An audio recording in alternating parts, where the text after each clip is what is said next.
Breaking news చూస్తున్నాం. ఎన్టీఆర్ జిల్లా నందిగామలో Kaveri travels bus ఘోర రోడ్డు ప్రమాదానికి గురైంది. ఈ ప్రమాదంలో నలుగురికి తీవ్ర గాయాలు కాగా మిగిలిన వారికి స్వల్ప గాయాలు అయ్యాయి. స్థానికులు వెంటనే ఈ ఘటనకు సంబంధించిన విషయాన్ని పోలీసులకు తెలిపారు. పోలీసులు హుటాహుటిన సంఘటనా స్థలానికి చేరుకుని సహాయక చర్యలు చేపట్టారు. ఈ బస్సు వేగంగా వెళ్తూ అనాసాగారం ఫ్లైఓవర్ పై లారీని ఓవర్టేక్ చేయబోయి బలంగా ఢీకొట్టిందని పోలీసులు పేర్కొన్నారు. ఇక ఈ ఘటనలో గాయపడిన వారిని వెంటనే నందిగామ ప్రభుత్వ ఆసుపత్రికి తరలించారు. ఈ బస్సు హైదరాబాద్ నుంచి శ్రీకాకుళం వెళ్తుందని, ఇందులో మొత్తం 20 మంది ప్రయాణికులు ఉన్నారని పోలీసులు తెలిపారు. ఇక దీనిపై మరింత సమాచారాన్ని మా ప్రతినిధి యశ్వంత్ ఫోన్ లైన్ ద్వారా అందిస్తారు. యశ్వంత్, ఏం జరిగింది? అప్డేట్స్ ఏంటి? వెన్నెల తెల్లవారుజామున 3 గంటల సమయంలో అయితే మాత్రం ఘోర రోడ్డు ప్రమాదం చోటు చేసుకుంది. ఏదైతే హైదరాబాద్ నుంచి విజయవాడ వస్తున్న కావేరీ ట్రావెల్స్ బస్సు నందిగామ శివార్లోని అనాసాగరం వద్ద అయితే మాత్రం ఎదురుగా వెళ్తున్న లారీని ఓవర్ ట్రాక్ చేసే సమయంలో కూడా లారీని అయితే బలంగా బస్సు ఢీకొనటం కూడా బస్సుకు ఎడమ భాగాన ఉన్నటువంటి పూర్తిగా భాగం మొత్తం కూడా పూర్తిగా ధ్వంసం అయిపోయింది. దీంట్లో కూడా ఏదైతే ఎడమ వైపు భాగాన కూర్చున్నటువంటి ప్రయాణికుల్లో సుమారు 8 మందికి అయితే మాత్రం తీవ్ర గాయాలయ్యి వారిలో 4 పరిస్థితి మాత్రం తీవ్ర విషమంగా ఉంది. ఏదైతే ప్రమాదం జరిగిన ఘటన తెలుసుకున్నటువంటి నందిగామ పోలీసులు, అదేవిధంగా హైవే పోలీసులు కూడా ఘటనా స్థలానికి చేరుకొని క్షతగాత్రులను కూడా నందిగామ ప్రభుత్వ ఆసుపత్రికి తరలించారు.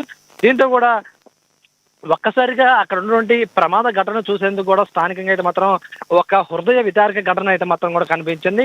అక్కడ ఉన్నటువంటి ప్రమాదం అంచనా మనం ఒకసారి చూసుకుంటే మాత్రం కూడా ఆ బస్సు మొత్తం పూర్తిగా కూడా ఎడమ భాగాన పూర్తిగా ధ్వంసమైన పరిస్థితి ఉంది.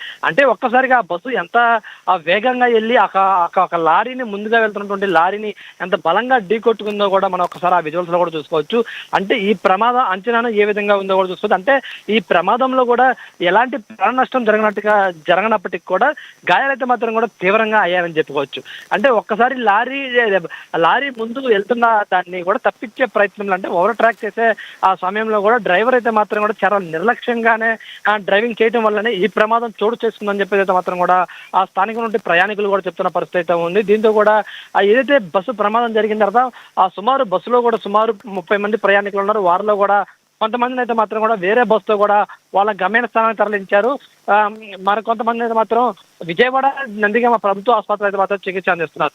వరుసగా ఈ ప్రైవేట్ ట్రావెల్ బస్సులు ప్రమాదాలు జరుగుతున్నప్పటికీ కూడా యజమాన్యాలు తీవ్ర నిర్లక్ష్యం వ్యవహరించడం వల్లే ఇలాంటి ప్రమాదాలు చోటు చేసుకున్నాయని చెప్పేసి అయితే మాత్రం కూడా ఇటు స్థానికంగా ప్రజానికం అయితే మాత్రం ఆగ్రహం వ్యక్తం చేస్తున్న పరిస్థితి ఉంది.